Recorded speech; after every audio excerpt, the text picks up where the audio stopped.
As you know, I really liked my job with the company and I feel that I did a good job. John, when I told you that I was pregnant, I felt that you weren't very happy about it, and I couldn't believe that just a few weeks later I was sacked. Now, while we agree you were dismissed, this was not because you were pregnant, but because of a downturn in business. It was just coincidence that you were also pregnant. These people are involved in a dispute which they want to resolve. So they are here in a conciliation conference.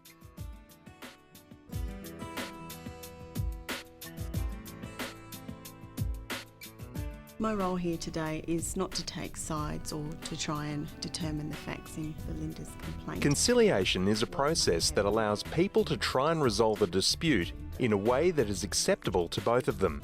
Conciliation process is a very important process in terms of giving the parties an opportunity for the first time after a complaint to meet and to discuss the complaint and any issues they may have.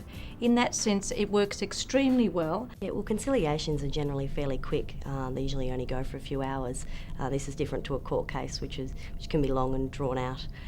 They're also informal, so legal jargon is kept to a minimum, and the conciliator can make suggestions for the parties to consider. There's no cost. They don't need to be legally represented. It's not a legal process. It's not like going to court. It's fairly informal. We don't make any determinations as to whether or not discrimination has occurred. So it's really a process that encourages the parties to come together to talk about the complaint or the issues around the complaint. The Australian Human Rights Commission exercises functions under federal human rights and discrimination law. These laws allow people from all over Australia to make complaints to the Commission. The Commission assists the person who makes a complaint and the person or organisation being complained about to resolve the matter through a process called conciliation.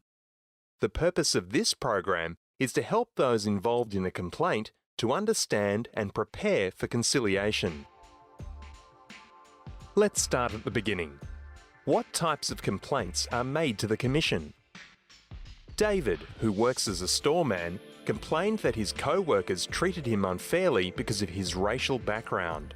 David said that they called him racist names, made fun of him in front of customers, and told jokes that he thought were racist and offensive. David said that when he complained to the manager, he was not given any overtime and was eventually fired. Jane is 17 and works at a local bakery on the weekends and school holidays. She said that her male supervisor continually asked her out on dates, made sexual comments to her, and tried to kiss and touch her. Jane said that she quit her job because of the way her supervisor treated her. Peter, who has a disability and uses a wheelchair, complained that he was being treated unfairly as he was not able to go to see movies at his local cinema because the only way to enter the cinema was by going up a set of stairs. When a complaint is made to the Commission and it is about something that the Commission can deal with, the Commission will contact the person making the complaint, the complainant, to discuss the matter and may ask them to provide further information in relation to the complaint. Generally, the Commission will also contact the person or organisation the complaint is about, the respondent, to get their side of the story. In many cases, the Commission will ask the people involved in the complaint to participate in conciliation. Conciliation is a process in which an officer from the Commission, the conciliator, helps the complainant and the respondent, the parties, to share their views about the complaint and to try and resolve the complaint in a way that is acceptable to both of them. Conciliation is conducted in private, and what is discussed and negotiated in conciliation cannot be used in any later court action regarding the complaint. The conciliation process can be conducted in different ways. The most common form of the conciliation process is a face-to-face meeting, and at that conference we just encourage the parties to put forward their point of view. We might discuss some of the issues that are pertinent to the complaint, and then we'll begin the process of discussing resolution of the complaint. Where the parties aren't in the same state or in the same city, we'll travel to wherever the parties are, so that might be regional or interstate, and we'll conduct the conference in a neutral place. It is also possible for the process to be conducted in a shuttle form. In this process, the conciliator conveys messages and resolution proposals between the parties, but the parties are not forced to talk directly to each other. Conciliation can also be conducted by telephone. And that's sometimes done where the conciliator will convey messages and have separate telephone conversations, or we'll have an actual teleconference where all the parties will be on the same line at the same time. What is the role of the conciliator? Well, our role really is to help the parties to talk to one another. Quite often when they come to us, there's sometimes some animosity and quite a bit of anger between the parties. The relationship's broken down. So we act as an intermediary. We facilitate discussions. We also help the parties to think about the strengths and weaknesses of their cases and give them advice about other matters that may have been similar and settled as well. Complainants and respondents are able to have a support person, such as a friend or family member, attend a conciliation conference with them. They may also have advocates, such as a union representative, a business advocacy group, a disability advocate or lawyer, attend with them where the conciliator is of the view that this is appropriate. The conciliator will also arrange for interpreters where necessary. Hi Belinda, how are you?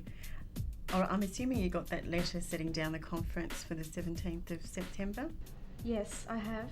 Okay. Look, I just wanted to have a chat about the process on the day. Where a face-to-face meeting is to be held, the conciliator talks with the parties and or their advocates to confirm the date, place and time for the conference and to also discuss who will attend. Although there'll be an opportunity for you to discuss some of the issues surrounding the complaint, it's really about trying to resolve the complaint and on the day if possible. Yeah, Paula, that was made pretty clear in the letter that you sent out. So I just wanted to talk to you about any of the ideas that you might have had to resolve Belinda's complaint. The conciliator will also talk with both parties to get their ideas about how they think the complaint may be resolved. And perhaps, speak to your advocate as well and get some advice. Now that that side of it is worked out, what we really need to start thinking about is how things are going to end next week at the end of the conference. Right. You've got in mind a scenario that you get exactly what you want. On the other hand, John doesn't think he's done anything wrong. So what we have to do through this process is somehow reach an agreement. That is, if we don't want to go to court and don't want this to continue. So basically what we need to do is compromise. As a complainant advocate, it means that I'm there to support and advise the client throughout the conciliation process. Additionally to that, I advise the client of the various outcomes that are possible in the conciliation process. These outcomes may include job reinstatement, they may include compensation for loss of wages, recognition of hurt and embarrassment, and sometimes it can be just as straightforward as an apology. John, before the conciliation, it's important we have a talk about what you want to say and what issues you want to discuss during the conciliation. So I do get a chance to respond. I get a chance to have my own say. Yeah, you will have an opportunity to respond. What you also need to think about before the day in preparation is ways that the matter might get resolved, what options, I guess, might be acceptable to the company, and how far you might be willing to go to compromise to resolve the complaint. Well, there are a number of outcomes. An employer could concede that something probably shouldn't have happened and they'll agree to take corrective action or some other action. Paying compensation doesn't always form part of an outcome. Alternatively, an employee may agree that the problem doesn't actually amount to discrimination, or perhaps that it doesn't actually exist and might agree to withdraw their complaint. They should have in mind their point of view that they would like the respondent to hear, but they should also come prepared to negotiate some sort of outcome. On the day of the conference, the process usually starts with the conciliator having separate meetings with both parties to talk about the process and to answer any questions they may have. The conciliator starts with an opening address, which outlines the reason for the conference, the role of the conciliator, how things will proceed, and any ground rules.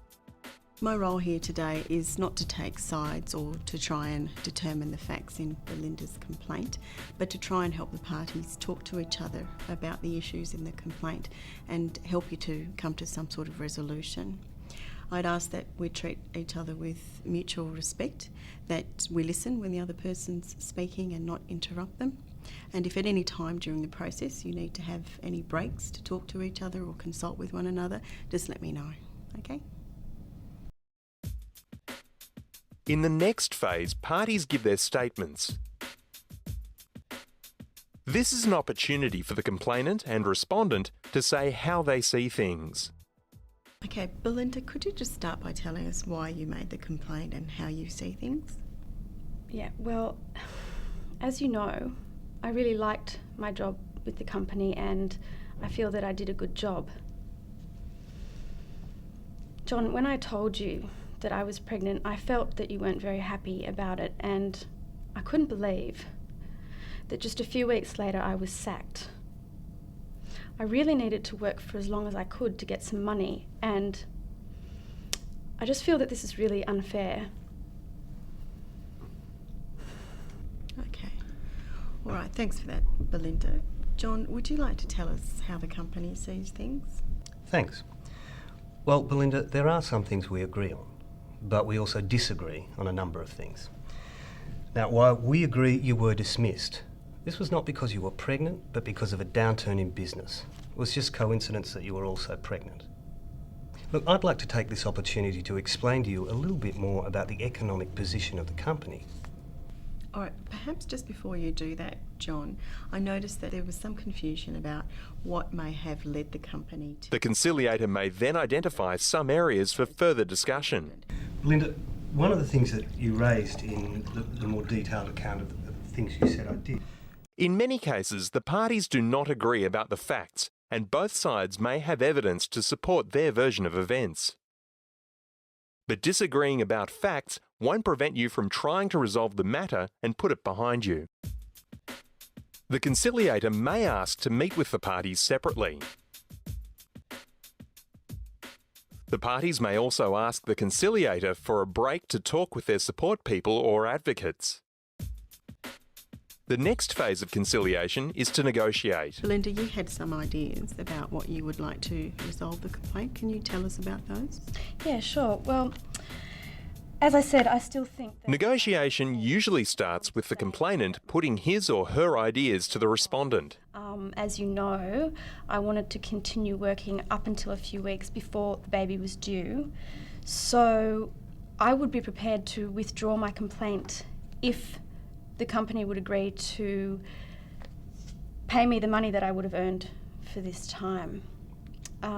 Also, I would like the company to agree to review its anti-discrimination policy, as this policy is important to ensure that all workers get a fair go.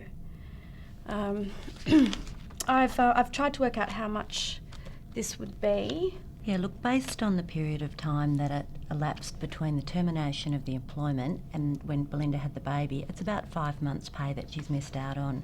So we'd be looking for full compensation for that period. Negotiations may continue face-to-face, with the parties taking some private breaks to consider the proposals and talk to the conciliator before getting back together. Okay, so are you okay for me to take these proposals back to Belinda now? Yep. Okay, all right.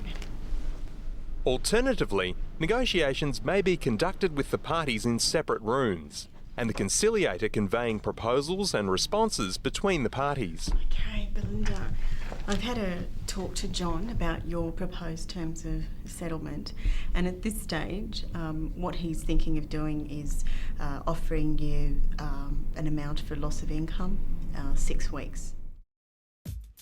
If the parties are able to reach an agreement, the conciliator will assist the parties to put this agreement in writing. If the parties have legal representatives, their representatives may wish to draft a written agreement. The terms of the agreement usually include no admission of legal liability by the respondent. The parties may also agree to keep the terms of settlement confidential.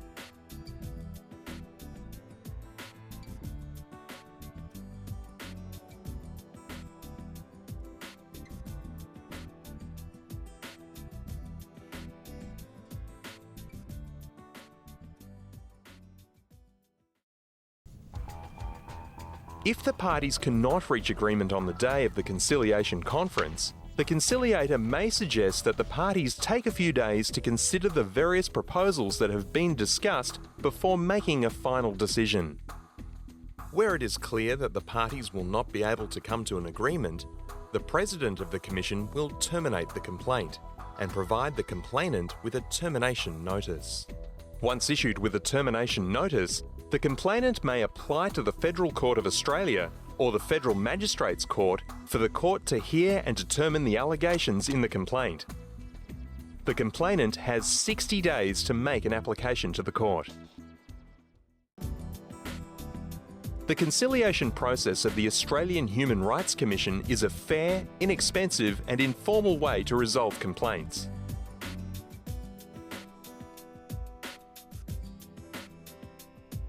For further information about federal human rights and discrimination law and the conciliation process, contact the Complaint Info line on 1300 656 419.